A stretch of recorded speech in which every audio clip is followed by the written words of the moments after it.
தஞ்சாவூர் மாவட்டம் பட்டுக்கோட்டையில் நடைபெற்று வரும் நாடியம்மன் கோவில் தேர் திருவிழாவின் 2ஆம் நாள் நிகழ்ச்சியின் போது பட்டுக்கோட்டை அடுத்த மண்ணாங்காட்டு கிராமத்தில் இயங்கி வரும் வள்ளலார் பசுமை பூமி இயக்கத்தின் சார்பில் பட்டுக்கோட்டை தேர் திருவிழாவை காண வரும் பக்தர்கள் அனைவருக்கும் பழக்கன்றுகள், குறிப்பாக மாம்பழக்கன்றுகள் வழங்கப்பட்டது.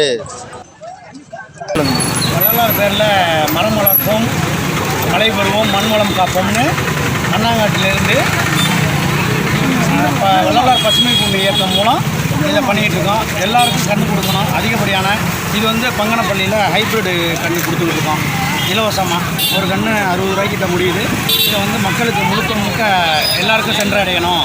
எல்லோரும் பழம் சாப்பிடணும், மாம்பழம் வள்ளலார் பேரில் நலமடையணும் அப்படிங்கிறதுல எங்களுடைய நோக்கத்தோட அண்ணன் விக்னர் டாக்டர், அவர் சின்னத்துறை, அவர் தான் இதை வழங்க சொல்லி எங்களுக்கு பரிந்துரை பண்ணாங்க.